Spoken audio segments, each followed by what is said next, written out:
Okay. All right. Oh, okay. Yeah, we were like, Denise, we're just going to go. She's going to give us our warning. All right. Hello, everyone. Thank you for, like they said, there's a record number of sessions this year, and so thanks for choosing ours. I'm excited to talk to you. In this room, we have a lot of experience with community-engaged teaching, so I'm excited to talk to you not only about like why do we do it, but like how do we do it, and that's what I was hoping that this would. So we've got some great minds in here with great experience. So my name is Nelda Ault-Dyslin. I work in the Center for Community Engagement, which is here on the Logan campus, and I help. I kind of run in two directions. So faculty members come to me and they say, "I'm teaching this particular skill in my class this semester. Can you help us find a community project that we can work on?" And I have connections with local community organizations.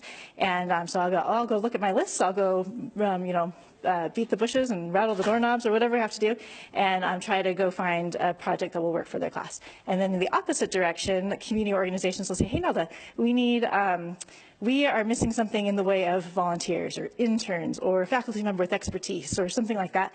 Can you help us go find someone on campus who can help with this?" So I go back and forth, and it's a lot of fun because I get to spend a lot of time with the community members and community organizations. So today what we're going to do, the panelists will introduce themselves, and then I'll give you some time. I've kind of generated some questions that I think maybe you might want them to talk about, and we'll do some voting with those stickers that I passed out. I didn't have time to cut them apart, so just have 4 votes. You can put all 4 of them on one if you're really, really interested, or actually, no, let's do 3 because there's lots of people. You have 3 votes. And then we will have the panelists focus on the ones that got the most votes, but if we've got time, we'll tackle the ones that didn't get as many votes, and then have a little bit of time at the end for questions. So who would like to start? Dave. My name's Dave Anderson, and I'm a faculty member in the Department of Landscape Architecture and Environmental Planning. And I have a new job as well, a dubious title. I am the Associate Vice Provost for Community Engagement. And I teach lots and lots of freshmen in introductory course in landscape architecture, and then studio courses as assigned. And I've been here at Utah State. This is 30 years for me. I started out as a professional employee and worked on the USU Botanical Center project in Kaysville for many years, and then joined the faculty in 2012. Could you also, I asked them all. Oh, what am I, yeah, you said, what's kind of a formative experience we've had with community engagement? And this may be kind of interesting. I'm an alumnus of our program where I now work, which is really weird for me, strange. But the thing I thought of is actually one that I had in grad school, where we were working with Summit County, where Park City is. We were working with them, and I had opportunity to work with the county commissioner in kind of a summer position, and then we worked through the semester in a collaborative thing with local officials and community leaders, stakeholders, and actually a bunch of students from the Harvard Graduate School of Design came as well. And there were about 50 students or something working on a semester-long project that we reported out on it. And it was, I think it sort of instilled in me the fact that this is really important, and this kind of interaction between academia and the community is really, really valuable. Hi everyone, my name is Sunshine Brosi, and I'm a professor in Wildland Resources in the College of Ag and Natural Resources. And I've taught, I think, 6 community engaged courses, and I've taught from like a 200 level all the way up to a 400 level. And I'm on the Eastern campus, so I'm a statewide campus. And I've actually taught online too, community engaged courses that were online as well. So if you teach a lot, and that one had like 100 students, 106. So So it is possible. It's challenging, but it's possible. Let's see, I've been at Utah State for 5 years now, and I have over 20 years of experience. Some of the projects that I really like to talk about is I do work in like Emory County with the Bureau of Land Management, and they have these super cute little critters called kit foxes. When you're in wildlife, you get to look at cute animals. It's like my favorite part of my job. But they are as like a rare, threatened, endangered kind of species. So they were going to put in a helium mine, so they wanted to check and see if they had kit foxes there. And I told all my students, we're going to put up these game cameras for the BLM, but we probably won't catch anything. The first night at 1 a.m., this kit fox scrolled across our camera.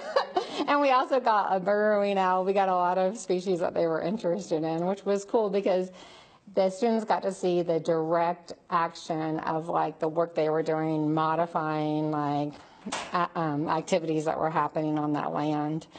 And the thing I think I like the most about that project is that our community partner comes in the first day, tells everyone what she wants to get out of the project, what the BLM wants to get out of the project, and then gives everyone like a performance evaluation sheet that she will use to evaluate them like she uses her employees that have that job at the end of the, like as if they were having the annual evaluation with her. And so they see that from the beginning, and then they give a presentation. Then we go to the BLM and give a presentation, and the students get evaluated according, like with all the BLM employees according to that sheet, which I think motivates them in a way that I can't motivate them. And I think, especially because I've had students that have done this same work in 200, 300, and 400 level class, and then now one of them works for the BLM. So it's kind of cool to be like, and that person was doing this, you know, just a few years ago. So I like that part of it. I'm J.C. Sheen. I'm in the social work department, assistant professor, and I've been at USU for 26 years, but in a faculty role for 5. And I teach what we call in social work the macro community practice side of our profession. We also have the clinical side. So all of my classes are geared towards community engagement. So all of my assignments have some kind of community engaged focus, but I taught them mostly hypothetically for the first couple of years because it was easier to kind of manage like in a semester's time frame. I teach grant writing, program evaluation, and policy, and the timelines in the real world don't work well for a semester for those things, so I've had to kind of figure out how to adapt that. But 2 years ago, I started working with Nelda about grant writing being tied to community partners, and she connected us to the Stokes Nature Center Foundation. And the cool thing, 2 cool things that happened in the last 2 years, that I was at a Stokes Nature event earlier this summer, and it was lovely, and at the end, the person running it kind of thanked the funders, and I realized it was my students that had gotten that grant to do that activity that I participated in. And I didn't know that at all until that moment, and it was like, really, I went back and like, this is the grant they wrote. So that was very exciting for me, and it was very like motivating, like keep doing it this way, even though it's a little bit trickier to do sometimes.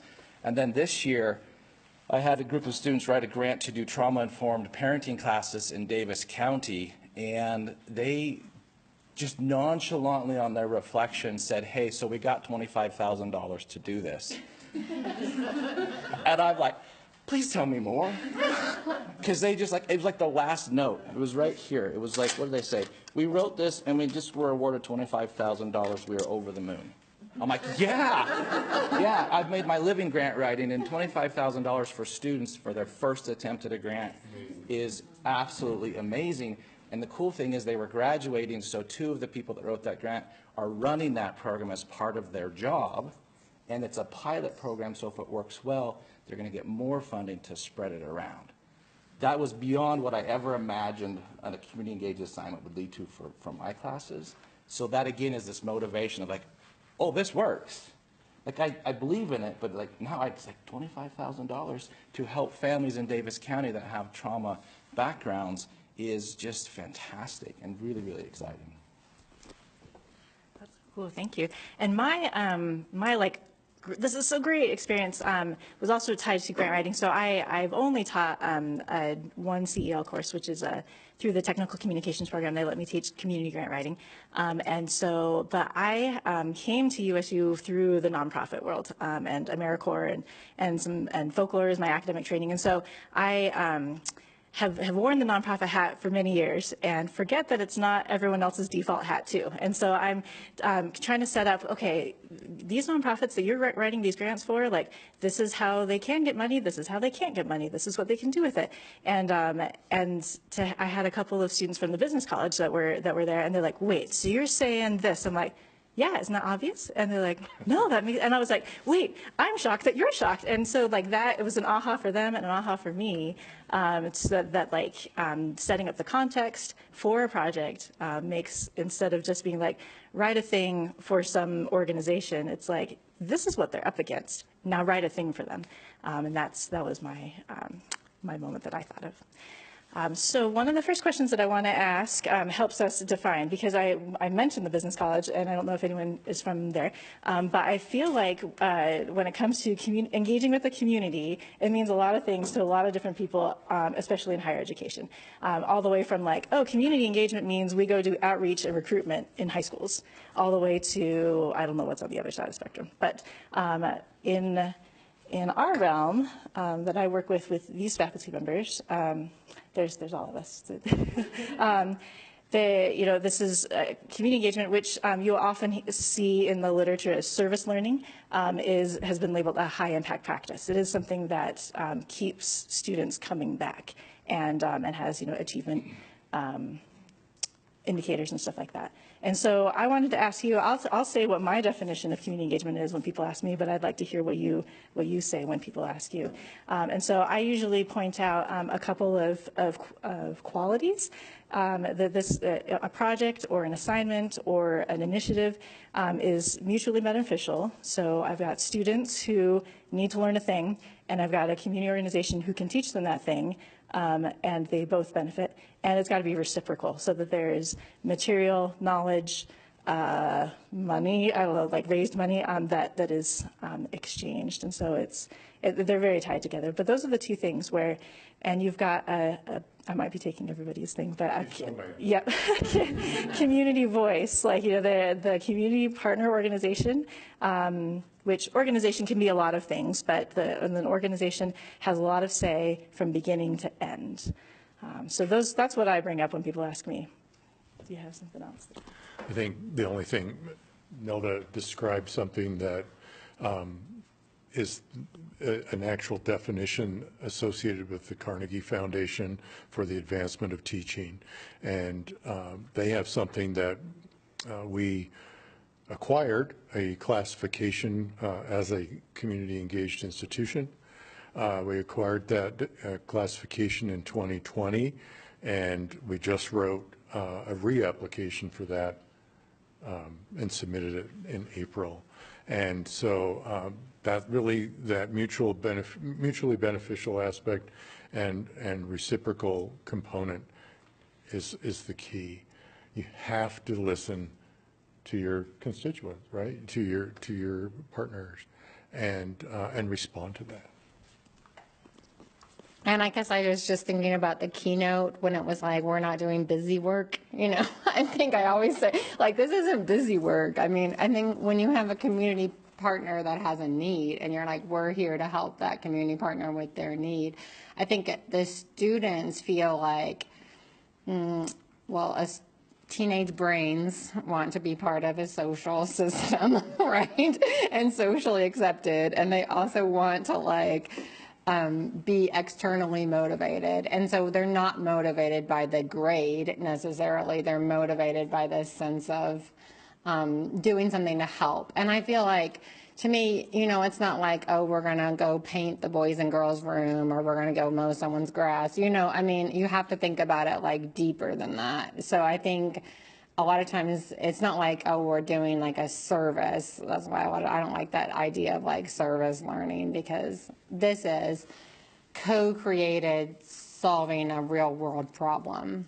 And I also think about it in terms of like, what are the career goals? What does your resume look like before? And then kind of what can you put on your resume after that you can do? Like, oh, I wrote a grant. Oh, I did this technique with this community partner. And being able to paint a wall doesn't help you with your resume. So. I think for me, looking at your class and your program, and what are the real world skills you're trying to teach your students, and then try to be creative about connecting that to a real world impact if possible. Even in some cases, if it's hypothetically in the near future. They might not do this in class, but it's a skill they're going to employ first job, and it's going to make them look good and stand out and get that first job. So I teach, forgot to mention this, my classes are what we call high resistance classes. A lot of the students that enter the graduate program in social work want to be clinical social workers. And so why do I have to learn about program evaluation? Why do I have to do grant writing? And the beautiful thing about the students that got their big grant is they're clinical focused. They're doing clinical work, and they just wrote a grant to allow them to do clinical work with families that wouldn't otherwise be served. And so that connection for them is really powerful, and I will be using that for every cohort going forward. Like, this is real, talk to these people, because they wanted to do more clinical work, and this is how they got funding to meet a need. So really think deeply about what is the real world skill that your assignments are trying to get at, and what is the real world application. If it can happen in a semester, great, but don't let that deter you. If it's going to be happening after the semester, still guide them to get there, because you're not going to have in 15 weeks this start and finish product, but you're going to teach them the skills that will allow them probably more quickly than other people to get a real world impact for agencies. I didn't have any coursework in this area at all. I learned it on the job in my first job. I wasn't taught any of these skills, and it became my career for the first 20 years. So if my students are going out their very first day after graduation with some of the skills that I wish I had had, then I feel like that's a success. All right. So I would like you to take, if you didn't get some stickers from me, maybe like grab some from a neighbor. But you have 3 votes, and I'm going to put on like a 4-minute song. And so you've got that much time to go and vote for a question. Like, if you also want to like write your own, I didn't bring any blank paper, I forgot. You can write it on the whiteboard. And don't put stickers on the whiteboard, though, if you want to vote for that question. So I'm going to use one of the cleanup songs we use at my house, where I have 2 5-year-olds, and you can also talk among each other to wait. Okay, 2 minutes of the cleanup song, and take 3 votes. The colors matter. The colors don't matter. If you want to. Oops.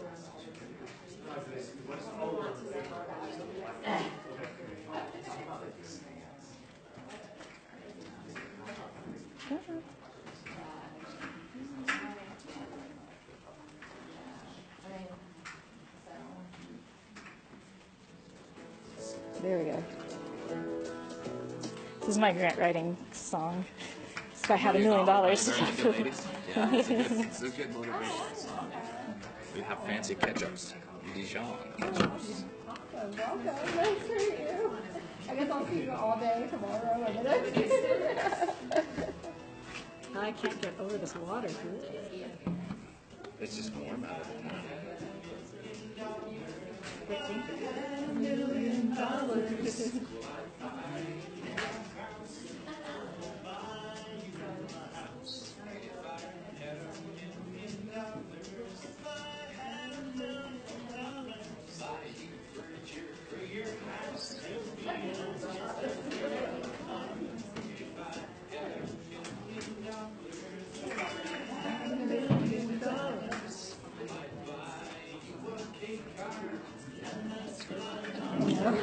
Everyone has a lot of secrets on it. I don't like this. There was too many stickers given out.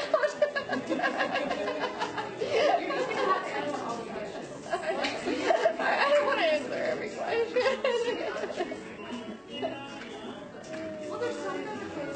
Okay, you're right. You're right.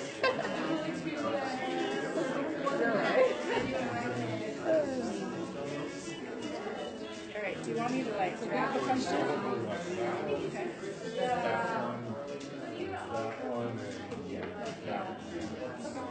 Yeah. Yeah, grab the question.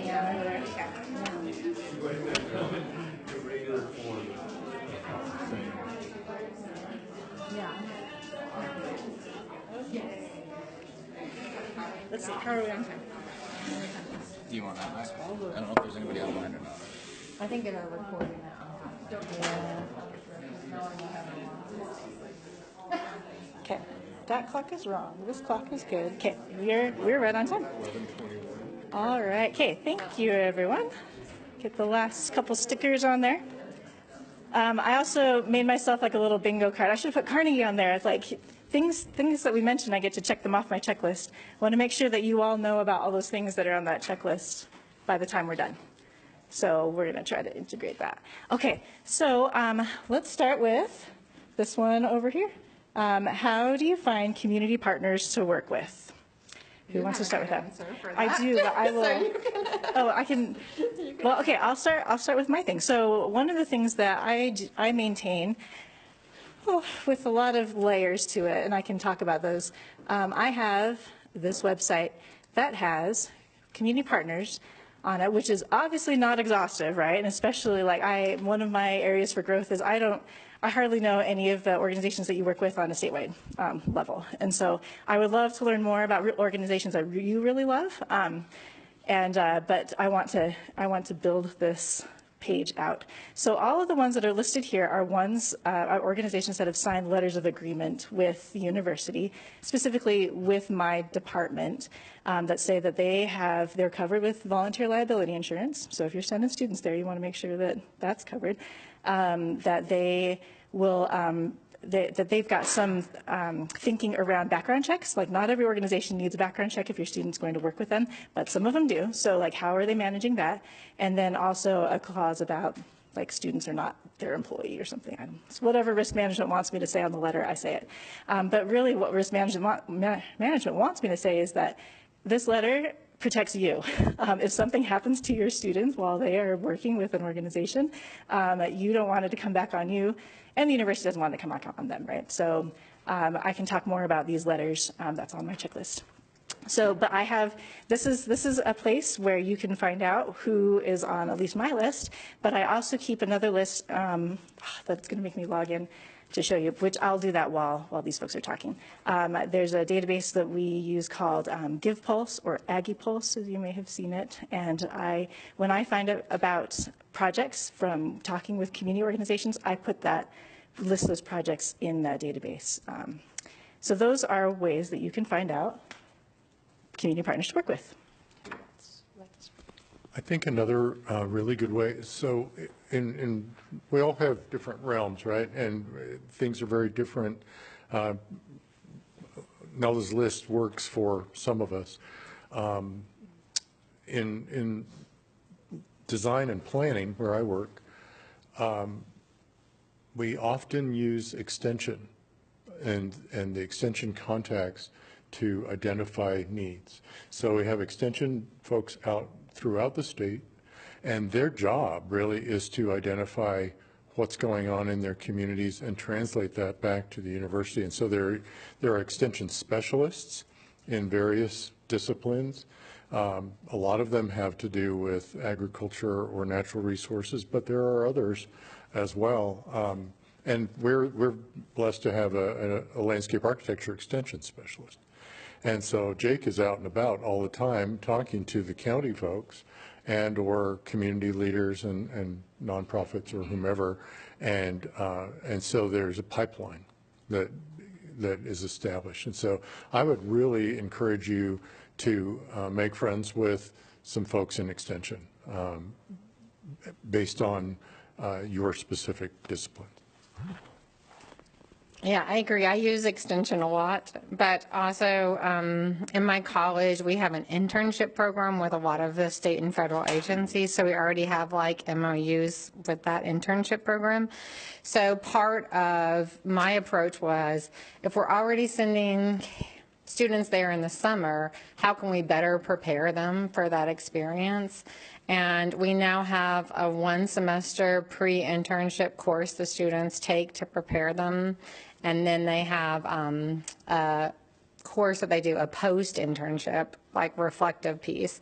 But I feel like because that was already in place, it was pretty easy to be like, oh, this is an extension of this internship opportunity. And also, I'm probably unique, but I have like 7 students that are pathways students, which means they actually have jobs like with the Forest Service already, and that's paying them to go to school and everything. So that's probably more natural resources specific, but if your students already have jobs, that's an obvious partner, I think. So. Yeah, that's, for social work, we already have our students placed in community agencies. It's part of the program. So it's kind of, I think, built into our program that we have these community connections. We usually have 3, 4, sometimes 5 students at a particular community agency. And so I tie all of my assignments to what does your practicum site need? What kind of grant would benefit your practicum site? What kind of program evaluation would benefit your practicum site? Because they're in there 16, 20 hours a week, so they're really familiar with the clientele and all those things. But the other piece of that is, I would think, really keeping track of former students and where they land in industry or where they land in the profession, so that out-of-class mentoring that's in all of our job assignments, and so those students that we kind of keep track of their career going forward, those are fantastic contacts because they are connected to the real immediate issues in their field. And if you keep up those relationships and just check in, there's really some nice potential collaborations with former students, and I think that's a really untapped resource. And then I will put a plug in for Nelda. That's how I did this the first time I did it, is just went over and talked to Nelda, and it was great. We brainstormed. She gave me some contacts. She set some things up for us, and it worked out really well. Great, thank you. So I wanted to show you on this community engaged, so CEL page, which is community engaged learning, under the faculty tab, find opportunities, takes you to Give Pulse, also called AggiPulse, but I'm just going to start calling it Give Pulse because that's what you put in the URL. You don't put AggiPulse there. So this is where I will list as soon as I get some more. As you can see, we just have this one from Meals on Wheels, but this is where I will put the projects that I find. We're gathering up the new letters of agreement this summer, so that will be populated, and that will take you straight there from the website. All right, okay. The next most popular question. How do you decide what projects? Is that one? Or this one? Yeah. How do you manage long-term projects that extend beyond a semester? So maybe could we talk about both of those? How do you decide what project, and like if it's a longer one, how do you manage it?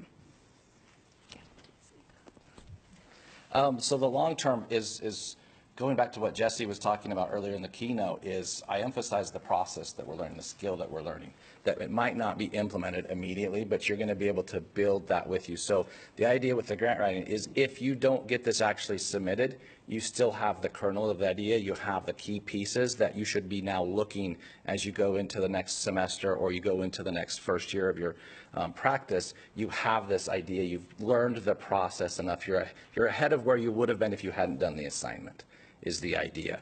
Like policy development, we usually teach that in the fall, so they still have a whole semester where they're still in their agency. So the idea is we're going to develop program evaluation and your policy piece in this semester. So I have that continuity of a cohort, which a lot of you might not have, but you could collaborate and find interesting ways to do that. So they have a piece ready to go, and then that spring semester, I'm not going to follow up on it. They're not going to get graded on it, but it's a real world skill for a real world need. So as long as they've tied it to something that their agency really needs, it kind of happens organically because they need to do it anyway. And they're now showing their agency that I'm bringing this extra benefit to you.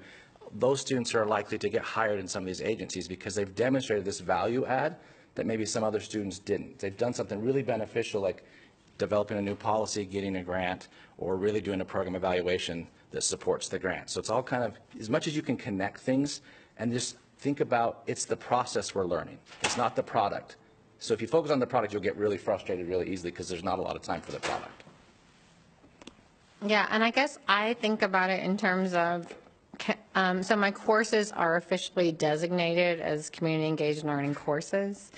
And for the students can get a community, what's it called, transcript designation? I forget the term, but anyway, they get a special thing on their transcript and they get special cords to wear at commencement, okay? So it's kind of like, you can do that with research intensive, you can do it with global engagement, you can do it with community engagement. And so often I feel like I say to the students, okay, if you take one community engaged class, that's not enough. In order to get your transcript designation, you know, you have to do these other things.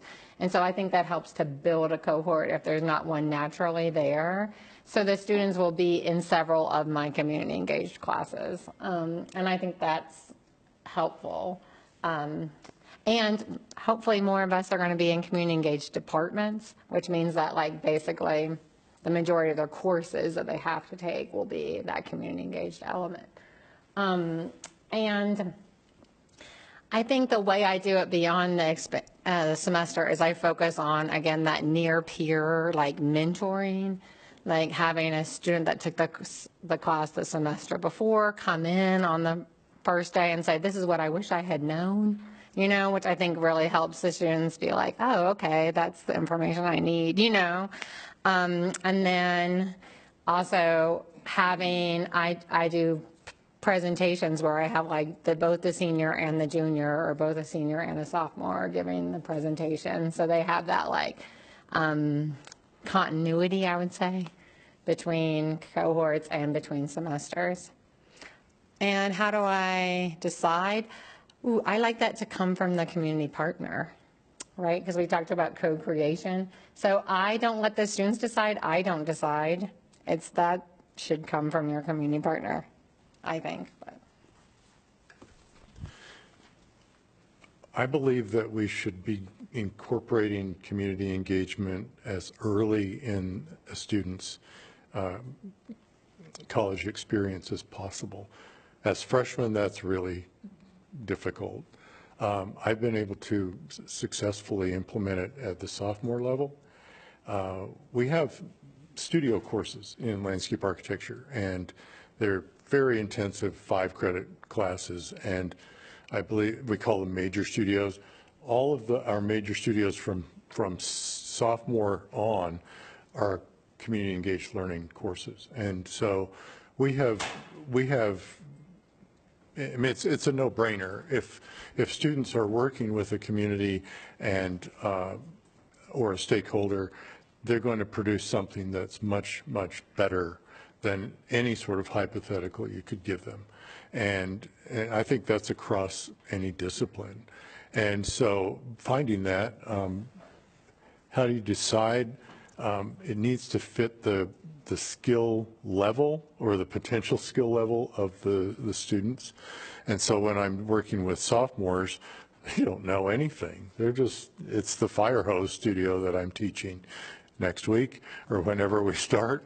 And it just is really intensive, but it is remarkable when they make a public presentation in December, when they had never done that before. It boosts their confidence, and we have to make sure the stakeholder is pleased with what we're providing, but choosing something that's of the right skill set level or potential skill set level. And what's the other question? The long-term things. I love long-term things because they can either naturally progress. So what I'm teaching them, for example, in the fall, this fall, is we barely get to a very crude conceptual level, and they progress through design, you know, as they move along. And so we may have a partner that we do some sort of very conceptualized idea that's based on good analysis. We provide them awesome graphics that then they can use that stakeholder can use for fundraising. And then, you know, they can move forward with more advanced applications of that conceptual idea. And so, and it may not be, we have a lot of return customers, and that means we are doing something right. And it is, they may come back and say they need something different, and so we apply that, we stick it in a different location, a different course. But the progressional ones, I think, succession are really, really cool. I forgot the how do we decide the projects. The first year I worked with Nelda, and we had a community partner come into the class and present kind of their needs, and then I let the student teams kind of like decide what felt right for them, and it was moderately successful. The second year, but there wasn't a lot of ownership at that point. It was just like this this agency came in that they weren't actually attached to. They maybe had heard about, maybe hadn't heard about it, and they kind of did like 4 different grants for them. One of them was funded, which is fantastic. This last year, I was like, oh yeah, why don't I just tie this to practicum? Like I've done my other assignments. It took me a minute to like, I was doing it already, but I hadn't done it with the grant writing. And so I was like, talk to your supervisors, what would be effective for your practicum site, and then come write the grant. And what I do is I make sure they propose early the general idea, because what I find most often when it's coming from the student side and the community partner side is I have to help them scale it. I say, okay, that's a great idea, and we can probably do this piece of it, because the whole big thing is beyond the scope of what we're going to be able to do. So really, I find I have to do a lot of scaling. They come in, which is great to have these really big ideas, and it's like, okay, we could do maybe 1/5 of that, and that could be really, really effective. So I would say have them propose the idea, either the community partner or the student, as early as possible, so you, with your kind of background, can say, I think this piece is what we should focus on, or yeah, I think we can pull this whole thing off, but it's going to really push you. Are you okay with that, or do you want to scale it back? So the scaling piece, I think, is important on these projects, because you'd rather have them be successful on a small piece than overwhelmed with something that was too big to take on, and then everybody's frustrated, and they didn't learn what you wanted because all they learned was frustration. Oh, I was just going to answer the next question with that, which is I was thinking about what kinds of reflection activities we do. So part of the community engaged learning designation is at least 10% of your grade is a reflection of the experience. And so I make the students write a reflection, but I don't let them just get by with writing a reflection once. They have to do multiple drafts of it, right? Because that iterative process is very good. And I use the AAC&U. They have a bunch of value rubrics, if you haven't seen their rubrics. And they have one that's the civic engagement value rubric, and it basically says what things, I don't know my password for anything ever, but it tells you what things that the students should be getting, like what elements, and that gives them the structure that they can reflect on. And I actually have that in a Canvas. If you go to the Canvas, like common things, and you search like community engaged learning, my Canvas page that has that value rubric as a rubric in an assignment will come up, and you can just copy it and put it into your course. Yeah, so. Okay, thank you. Please, that's what we're here for, is to help each other out. Like, I don't want someone else typing this value rubric into a course. But also the other thing is that you can take the rubric and delete pieces of it, because your thing doesn't have to cover everything in the rubric. Like, one of the things is like, I don't know, probably some HB things are in there, but okay. So because a lot of it is like working with community partners on different ideas, but you can just say, oh, what piece did my part cover? And I think that's really important for Carnegie, right, to have that. I collect those at the end of the semester and never remember to send them to the right person, but potentially they could be sent and used for like helping people. But I also have an example to show to the students, like, this is how you write reflections. And I think it's helpful because AI doesn't do a good job. I mean, it's something that they can't AI write. It is too personal, yeah. So does anyone else want to talk about? Reflections for me have been hard, because we're pushing these kids with so much stuff, and we have a final product, but it's right at the end of the semester. But and so we do ask them to reflect on that afterward, that final presentation. But what I'm planning to do is we have the stakeholders come into the studio, and we try to get the students out on the site that we're working on, but we can't get there every class period and so forth. So we have these iterative reviews, and the stakeholders, partners, they come and work right with our students and are essentially critiquing the students' work, and it's amazing. There's a huge amount of buy-in by the stakeholder with that model, and the students have to be prepared. They've got to have something to show the community partner, or they look really bad. And so do I. And so it's really important and there's a bit of reflection, I think, at least subliminally going on right then for them, because they're saying, oh, wow, they really liked this. They didn't like this because we didn't listen. We didn't hear them say that's what they wanted originally. We forgot that, or we thought it wasn't important or whatever. So I'll do better with reflection. All right.